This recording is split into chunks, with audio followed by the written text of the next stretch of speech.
Hey everybody, it's Prashant here. Welcome to my YouTube channel and thank you for joining me today. I know I've been missing in action for a few weeks now and I do apologize for that, but the reason behind this was that I just bought a new house and I was moving everything in and getting everything set up and it took me longer than I expected it would, and that's basically why I kind of fell off the wagon. But I'm back now and I'm hoping to be back consistently and get back to my regular schedule of posting at least one new or maybe even two new videos every week. So I do have a bunch of new content planned out and I've started recording them, but today the Tesla earnings report, the Q1 2022 report just came out and it was very exciting. So I'm actually making this video ahead of the other videos that I had already planned out. My hope is that I'm able to post this video tomorrow, which is Thursday, April 21st. The report came on Wednesday, April 20th after market close, and there has been a lot of stock movement already and I want to catch you up on all of that. So I'm going to be throwing up the earnings report on the screen here and we're just going to go through the earnings report together, as well as work through what the stock price was doing before the report earlier in the month, and as well as after market close, after the earnings were reported. This is very exciting news. I'm sure you've already read it or seen it on CNBC or even CNN or maybe Fox News, Fox Business, whatever it is that you watch. But I definitely want to go through this and point out a few things that are very exciting, and I will also tell you a tidbit of what my personal Tesla investment is doing. This is not something that I've talked about before on the channel, so I'm very excited to talk about that today. Okay, so let's take a look at the Q1 2022 update together here. So I'm just going to scroll past the first page here. So let's look at the summary page. It's very interesting what they have here. So the first thing that I want to look at is operating cash flow less capex. Free cash flow is $2.2 billion. That's an insane amount of free cash that Tesla has now on the books, which is really exciting. And also take a look at the second line. It says total debt excluding vehicle and energy product financing under $0.1 billion. Now, of course, $0.1 billion is $100 million, which is a lot of money for any other company, especially for individuals like you and me. But for Tesla, $100 million, insignificant. Look at that. They have cash flow of $2.2 billion free cash flow. So if they wanted to pay this off, they could, and they would still have more than $2 billion in cash. That is absolutely fantastic. So right off the bat, on the first paragraph of their summary, they say the first quarter of 2022 was another record quarter for Tesla by several measurements such as revenue, vehicle deliveries, operating profit, and operating margin of over 19%. Remember this number, 19%. We're going to come back to that later in this video, but we already knew that they had record vehicle deliveries. So we already knew that, and we were suspecting that earnings report will be very good. But at the same time, Tesla on its investor relations website, which is ir.tesla.com, always says that, hey, vehicle deliveries are not the only indicator that you should be using, that investors should be using when trying to forecast earnings, that you should really wait. There's a lot of other things that are going on with their business and that you should take a look at it holistically before making any decisions. So even though we knew that vehicle deliveries were up, it obviously alluded that their revenue should be up, but we were not sure where their revenues exactly will be and where, most importantly, their profits will be, right? The bottom line. That's what, as investors, we really care about. So let's take a look at this. $3.6 billion GAAP operating income, 19.2% operating margin in Q1. So $3.6 in just Q1. $3.6 billion, I apologize, in just Q1. So if you multiply that with 4 quarters, that's what, almost $12 billion in operating income. That's incredible. And look at this number. This number is very interesting to me. 32.9% GAAP automotive gross margin in Q1. Over 30% margin, and this is a car company. That's incredible, according to me.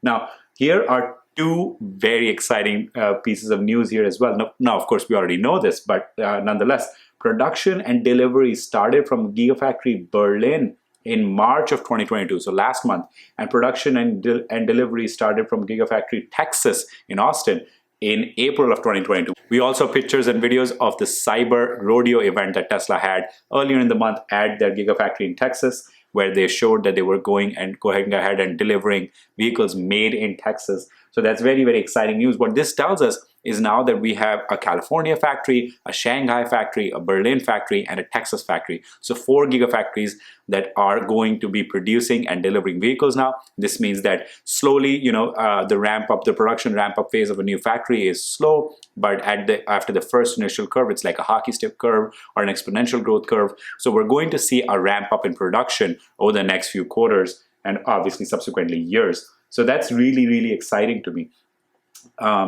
Let's just jump into the numbers really quickly. So this is the financial summary page, and this is very, very exciting to me. So first of all, I want us to look at the first line item here, automotive revenues, right? So Q1 of 2021, so last year, basically 9,002 million, basically $9 billion.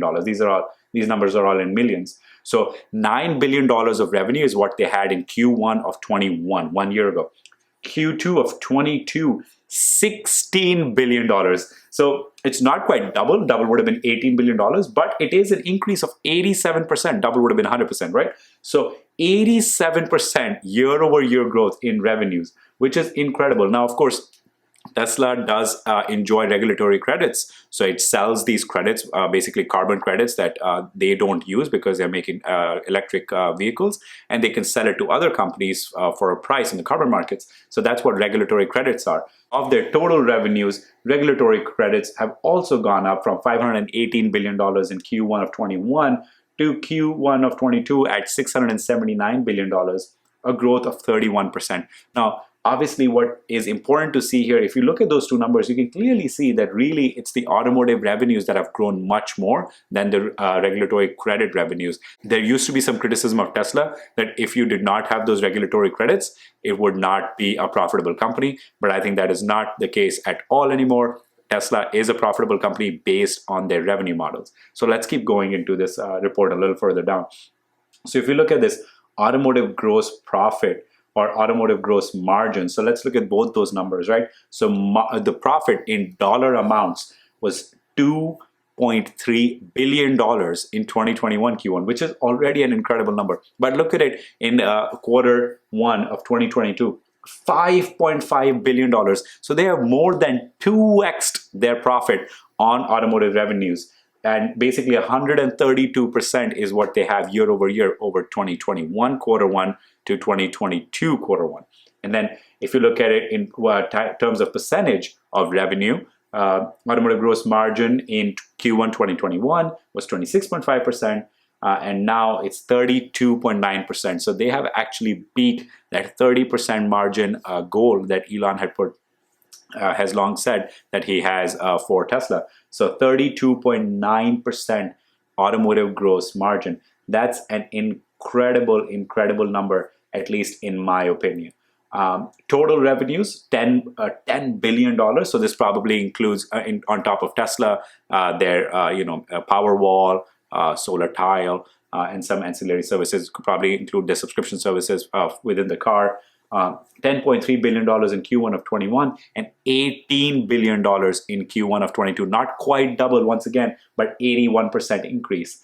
And if you look at this one, total GAAP gross margin, it used to be 21.3% in Q1 21, and now it's at 29.1% in Q1 22.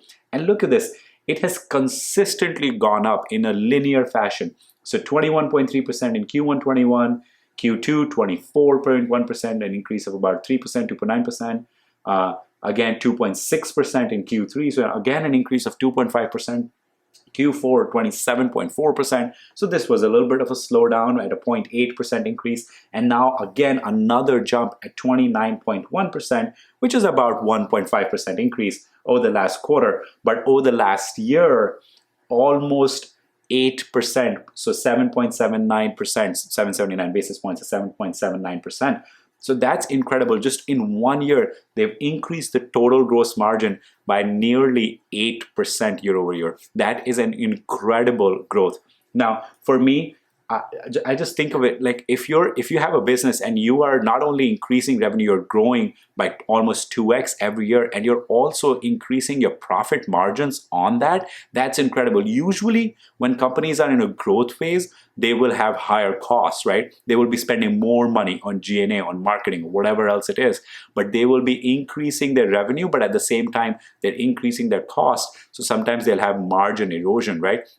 maybe they're able to do $100 million at 30%, but when they get to $200 million, they're only doing 20%. It's still more money, but your margin is slower. Tesla, I think, is very unique in my opinion, that they're increasing their revenue, but they're also increasing their margin, which means that their cost per unit is decreasing, which makes sense, right? As you you ramp up production, if you're able to control your G&A, your marketing, those kind of expenses, your lawyers, your accountants, your administrative staff, as long as you're able to keep those costs low, your production costs per vehicle should go down as you become more experienced, as you have more factories coming online, which will happen even more in the next few quarters. Your costs should go down, and that's exactly what Tesla is doing. And to me, that is very, very exciting. So let's keep going. So I'm just gonna go ahead and look at the EPS attributed to common stockholders. So look at this. It's basically 2.86% GAAP, and a non-GAAP is 3.22. Now I want to see. I'm going to check on my phone what the expected EPS was, because I know that there was a beat already on it, and I'm going to put a screenshot on it. The best, easiest way for me to look at it is on the Robinhood app. You can always go into CNBC, or you can go to just Google it, and I'm sure you can find it. But what I'm going to do is I'm just going to take a look at my Robinhood app, and it will tell me what the earnings per share expected were and what the actual amount is, right? And that's very, very exciting to see, because I have a feeling that it beat, and that's exactly right. So I'm gonna put this as a screenshot, but I'm gonna also show you right here. Let's see if it focuses or not. I don't know if you can see it. I'll put it on the screen. But the expected EPS earnings per share was 2.26%. That's what $2.26. That's what analysts had predicted or expected that Tesla would have. But its actual was $3.22. So $3.22 per share, which beat expectations massively. If you look at that, let me tell you how much, right? So 3.22, 2.26, so 0.96 divided by 2.26. So beat expectations by about 42%. My math might be a little bit off, but 42% is what I'm saying. Seeing here that they were able to beat expectations by 42%. That is an incredible number in my mind. So let's keep going through here, and then we'll talk about what the stock has been doing over the last month, and especially before and after the earnings call today as well. So we're going to look at that a little bit here. So let's take a look at this. Total revenue grew 81% year over year in Q1 to $18 billion. We saw that already. Revenue was impacted by the following items: growth in vehicle deliveries, increased average selling price, and growth in other parts of the business. So of course, we know growth in vehicle deliveries we knew that the number of vehicles that they're delivering is higher. But the second thing they're saying is that they've increased the average selling price, and we know this. Only recently we saw that they've increased the cost of the Model 3 on their website by like $10,000 or something. So we know that they're selling their vehicles for much more than they were in the past, and this has been a recurring theme with Tesla, that they've been increasing pricing over the years, slowly but surely. And I think that's another trend that's expected to continue. If the thing is, not only are consumers kind of getting used to paying higher prices for cars right now because of the supply chain issues and all cars being much more expensive, but at the same time, Tesla has something called pricing power. They have a differentiated product right now. They have a following in the market. Even if there are other electric companies, because of the Tesla Supercharged network, Tesla cars are much more feasible to drive for any person as a daily driver, or even for taking on longer trips. So Tesla has a differentiated product, and when you have a differentiated product, you have what's called pricing power, which means that you can increase the price of your product and people will still buy it. It's not quite inelastic, because some people might be turned off by another $10,000. Yes, but a lot of people won't, especially when a company like Tesla that has bookings out 6 months to a year to 2 years, depending on which model you're at. They have a lot of pricing power. They can easily just increase it, just turn the knob up a little bit and increase the revenue per unit. It's not like they can meet their current demand anyway. So until the supply and demand match, they have very good pricing power. And the other thing that could happen is they could have a serious competitor. For example, if a Rivian became a really good vehicle and they were able to use the Supercharger network either by Tesla or the Electrify America charger network that's being built across. If that becomes much more reliable, then maybe Tesla loses some of this pricing power. But for right now, the sun's shining, make hay. Now let's take a look at these numbers here. So I'm going to ignore the production numbers. Let's just focus on the delivery numbers, right? The cars that actually got delivered to customers. So Model S and X deliveries in Q1 of 2021, 2,000 cars. Q2 down to 1895. That can make sense. Maybe they didn't need to produce as much. Maybe they didn't have enough parts with supply chain issues, whatever it might be. But then it jumped back up in Q3 of 21 to 9,200 vehicles, then to 11,000, and then Q1 of 2022, 14,000 vehicles. Now, in the grand scheme of things, what's 14,000 cars? Nothing, right? So the Model S and the Model X, the higher price vehicles, the S is the sedan, starts at like what, 70,000 bucks maybe, and the X is over 100,000 bucks.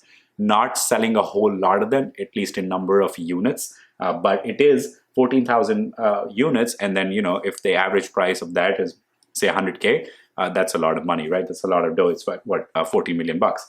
Now, Model 3 and Y deliveries, that's where they're really making their money. Model 3 being their cheapest sedan, which already has a base price of like 42,000 bucks on their website now, and Y is more. So look at this. They have been increasing their numbers, their production numbers consistently Q1 through Q4 of 21, and continuing that in Q2. Actually, Q1 of 22, basically the same numbers or just a little bit fewer than Q4 of 21. That's actually surprising. But they have produced 295,000 cars in just one quarter. So that's basically about 850, almost 900,000 cars expected by the end of this year. And that's without taking into account the massive production ramp I suspect we're going to see from Giga Berlin and Giga Texas. So we'll see how that goes. So total deliveries of 310,000 vehicles, which is up year over year, 68%. I think that's incredible. Tesla has shown that they can produce a lot more vehicles, that they're not just a fringe car maker anymore, that they're starting to become a more serious car maker, and they are delivering 300,000 vehicles. That's no small number. Now their Powerwall product is what's interesting, right? See the solar deployed, it's actually going down minus 48%. And in my opinion, I'm not actually that surprised to see that. It's an expensive product. It's hard to install, and it looks cool, but it's expensive, right? And I'm thinking that number is, in my opinion, not likely to go up anytime soon because, back in 2020, 2021, people's housing costs were low. So people were maybe able to spend more money on a solar system or whatever. But now mortgage rates are rising and your monthly mortgage costs are rising. And I can see a lot more new homeowners being hesitant into buying that product, in my opinion. But maybe I'm wrong. Maybe they have like institutional people like cities and stuff like that who want to set up more solar arrays or something. So maybe that might go up again, but I doubt it. Storage deployed is up 90%. Now that's incredible. I have a feeling this might be like one of those big factories that they deployed in Australia and other countries where they're putting up these big batteries to run like small cities even, basically. So that's incredible for me to see that they installed in just Q1 of 22, 846 megawatt hours worth of battery storage, and it is up 90% year over year. So that's pretty incredible to me. Here's another thing: Supercharger stations and connectors. Now this is incredible to me. They have continued to install more Supercharger stations and connectors. So if we look at both numbers, basically a station will have several connectors, so I think they're analogous to each other. But let's look at the Supercharger stations. They are up. They've installed 3,724 in just Q1 of 22, up 38% over the last year. So I think that's incredible, and that's the value added offering of the Tesla vehicles, right? You go on a road trip, there'll be a supercharger. There have been some reports of overcrowding and long lines, but let's be real, if you go to a competitor like Electrify America, it's much worse there.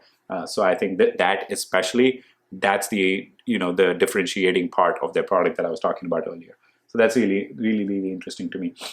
Now look at this table here that they show you. This is the installed annual capacity. This is what I was talking about. Their 4 factories are complete: California, Shanghai, Berlin, Texas, and they've got TBD down here. So maybe who knows if that gets added in Texas, like at the same plant, or if they go ahead and build another facility somewhere else. But look at this. So California, combined between the two plants, they've got a current production of 600,000 vehicles total. Shanghai is more than $450,000. Unfortunately, Shanghai Giga, we know, has been shut down, or operations have been slowed down due to a spread of the Rona again there. But hopefully, it will come back online and start producing again. And now look at it. it says that Berlin and Texas are in the early ramp stages. So basically, if you look at like how think about how production ramps are. When you start something, you start slow, and then you kind of get your feet wet, and you kind of get used to it. You figure out what the problems are. If your machinery is not working quite well, you calibrate it and whatever else, and then your production ramps up. So I think over the next few quarters, we're going to see that those facilities are probably going to start, putting out maybe 3, 4, 500,000 vehicles at each location as well. So they'll be able to deliver that many more vehicles. So I can see them going from the 900,000 vehicles that we're expecting, extrapolated numbers from Q1 of 22 to maybe 2 million vehicles within a year if everything goes well. So that's really exciting for me to see. And of course, they've got plenty of demand across the US, across Europe, across Canada, across China. So I think they'll be able to the demand will still be there as their supply increases, which I think is really, really interesting. So that said, let's look at some of the pictures they included, because I thought that they included some really cool pictures. Of course, the first one is a picture of their opening of the factory at Giga Berlin, and then there's a few more pictures of that event, a few pictures of the factory. By the way, these pictures look so dang cool to me. Like, it's just a clean production line. I think it just looks cool. I find all production lines really cool. Like, I watch all this TV shows about it. I think it's really cool. I'm just a nerd about that. Giga Texas opening party, the Cyber Rodeo, that this event just happened. I saw a bunch of videos on social media, on TikTok, YouTube. It was pretty cool. But it's just cool to see. This is interesting, dude. So this picture here, Gigafactory Texas Model Y. Now, I don't know if this is a stage photo, if this is just from their production line on a regular day, if they were at full capacity. Check out how few people there are there. I can only see 2 technicians there working on this entire line. Actually, in the back, you can kind of see maybe 1, 2, 3 more. So usually, how these production lines are set up is that you have workstations and the cars kind of move along. Used to be on like conveyor systems. I think Tesla is actually using like robots that basically bring the car, the chassis along, and like the people kind of either walk with it, or they just have set workstations where the car comes and you put in the parts, bits and pieces, and it moves on. Very interesting to see, to me, that they only have 2 people like visibly hands-on tools, whereas if we go count the cars till the people in the back, we've got 1, 2, 3, 4, 5, 6, maybe 7 cars till you reach the next people, and nobody's working on them. That's very interesting to me. I wonder if they still need more people. Maybe this was just a staged photo for this, or if they just don't need them, and maybe robots are doing a lot of the work, and there's only a few pieces that really need the dexterity that human hands have.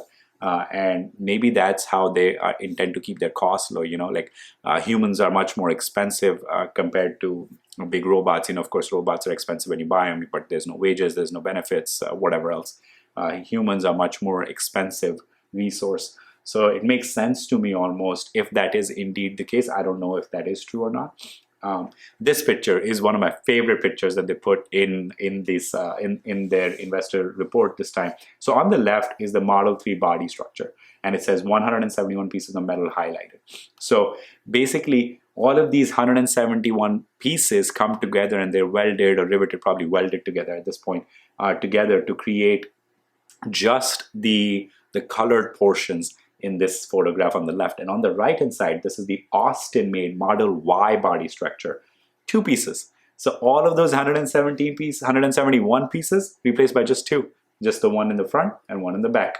So that reduces 1,600 welds. It just eliminates them. And I don't know if you've ever seen someone weld before. I have. I work in construction, so I've seen other people do it. It is incredibly difficult, incredibly precise. So a lot of welding in modern auto plants is done by robots, but it still has to be, a little robotic arm has to go in all the crevices and do all the welds. And some of them are still done by hand. If it's too tight for a big robot to get in there, a human hand, like I said, has much more dexterity than a robot, and a human will do it. It's incredibly precise and difficult work. You have to have workforce that is highly trained for it, and it's just not something that, like, I could definitely not just go up and do welding, right? So just removing that, I think is incredible. And I think the way they're removing is they're using what they're calling the giga press. So it's this big molding machine, and you just put a bunch of metal in there, and it just stamps it into the shape of the pieces, which is like this big machine that Elon has been talking about, and he really wants to do it that way. And I believe no other major car maker does it that way. And it's incredible. I think now, if they've got that machine figured out and it works well, it will save them so much time and so much money in production of these vehicles. Now, like I said, Tesla is one of those companies. It's growing their revenue, but also reducing their costs. Things like this, innovation like this, reduces your cost. And I think that is really, really, really cool. So I think this could be really beneficial for them going forward. So at the back of the report, there's more financial statements. So let's take a look. So total revenues is $18.7 billion, which is something that we've already seen. Of this, $16 billion is total automotive revenue, out of which includes sales, lease, as well as those credits. Now the credits are $0.67 billion or 68. So $680 million is regulatory credits, and $670 million is your lease. All of the rest is sales, $15.5 billion. That's incredible to me. Energy storage and generation, $600 million. Services, another $1.2 billion. So that could be their service centers, it could be their subscription services, whatever else it might be. Cost of doing revenue, the cars itself cost them $10.9 billion. And then for their leased cars, it costs them $400 million, or running the leases, whatever it might be. Total automotive cost of revenue, $11.3 billion. You add your services, total cost of revenue. So that's basically what it costs them to produce whatever products they had in their services, whatever, $13.2 billion for a gross profit of $5.4 billion. Now remember, this is quarterly. So if you extrapolate this, 20 billion bucks expected in 2022. We'll see if they get there. Operating expenses, let's see here, research and development, $865 million. Now this is again going up again. It's interesting to me that their overall expenditure is going down even though their research expenditure is going up. So that just tells me that they're prioritizing money on research because they want to make their cars better, how to make their cars better, maybe work on new products. In fact, they've alluded to the Tesla bot. I don't know what they're calling it now. But they're researching more, but they're cutting out costs on other more like administrative type tasks, I bet.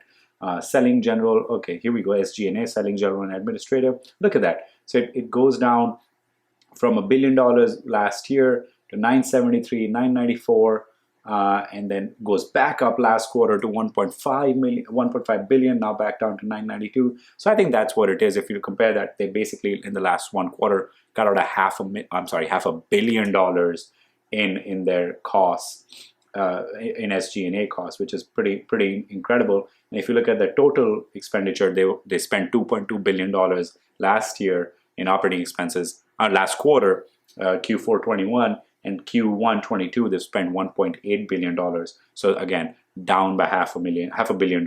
That's really quite incredible. So again, I'm just gonna scroll down here because I kind of wanted to see. Look at their balance sheet here. Total assets, $66 billion. This is quite incredible. Of course, some of the big numbers are their factories themselves. Their factories are $20 billion. Total current assets on their, including inventories, $29 billion. There's a lot of big things there. But look at this first line right here, cash and cash equivalents. This is a hefty number, $17 billion. So they've got $17 billion in cash and cash equivalents just sitting on their balance sheet. That's an incredible position of strength to be in. I think it's really, really incredible. As far as liabilities are concerned, the biggest liability that I see here, there are two numbers that really jump out to me. The first one is this $11 billion, that's AP. So that's basically, that means that they have to pay somebody money. That could be their suppliers, like where they source their nickel or cobalt from, or their batteries, like from Panasonic or whatever it might be. They have to pay $11 billion. They've accrued another $5 billion, $5.9 billion. That means that they've accepted inventory, but they haven't received the invoice yet. Usually that's what that means, depending on how they do their accounting methods. But that's what it generally means. So total current liabilities, $21 billion. And you add equity to it, which is interesting that they're lumping liabilities and equities together. But equity, basically shareholders' equity, like for people like you and me, what do we own is $34 billion for a total liability of $66 billion. Basically, the assets and liabilities are exactly matched to each other. That's interesting to me. And then if we just scroll right to the bottom of this statement right here, this is very interesting to me. Again, automotive gross margin gap is 32.9%. This is the top line number that we did talk about. But here we can see that if you remove those regulatory credits, what is the revenue, what is the margin there? And we see that right here, automotive gross margin excluding regulatory credits is 30%. So that's the number. Basically what they're saying is their automotive gross margin from their car sales business is 30% margin. That is incredible to me for any company, not just a car company, any company that's not a tech company. For a tech company, it might be a little bit different because they only have like software as a service. So like a Google might have very high numbers. But for a company that's selling a physical product or a physical service like construction or something of that sort, having a 30% margin in my mind is incredible, especially at the scale that Tesla is doing at. After this, it's just a bunch of more statements that I don't want to read, but I do want to talk about what the stock has been doing. So as usual, Tesla stock has been, pretty volatile. That's just what Tesla stock does. So I said this before at the start of the video that I was going to tell you about my recent Tesla position.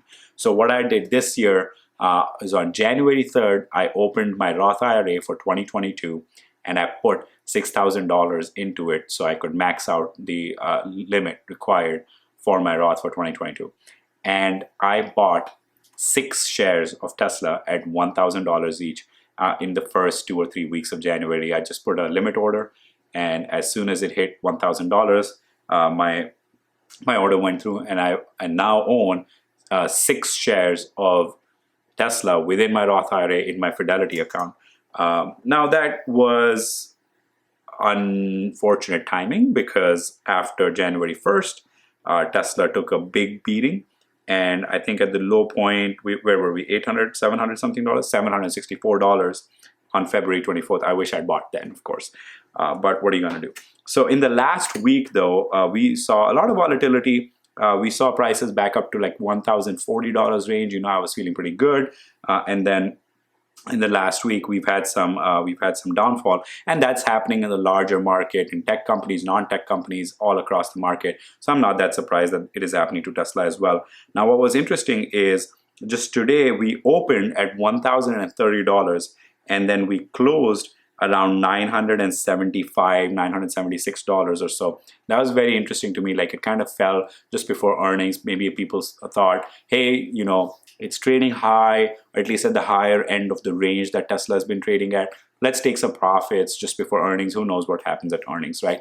So I think that's what happened today. We were down about 5%. I got a notification. I was sad about it. But what are you going to do? And then as soon as earnings were reported, it was incredible that as soon as earnings were reported after market, we are back up 5%. So basically it moved 10% to the upside. And now currently we're back at the $130, $140 range. What is it actually? Let me see what it is exactly right now. Yeah, so exactly after closing, after the earnings were reported, it went back up to $1,042. So it just goes to show you that people are still very much interested in this company, and they've been smashing earnings records over and over again, and I can only see a bright future going forward. So that's all I have for you guys in today's video. I hope you found this video useful and interesting, and if you did, please go ahead and smash the like button and subscribe to my channel so that we can get to 500 subscribers as soon as humanly possible. Also, go ahead and click the bell icon to be notified instantly when I post a new video so that you don't miss any of my updates. And don't forget to follow me on Instagram and TikTok at Prashant Kochi. Links will be in the description down below. Thank you so much for watching, and see you next time.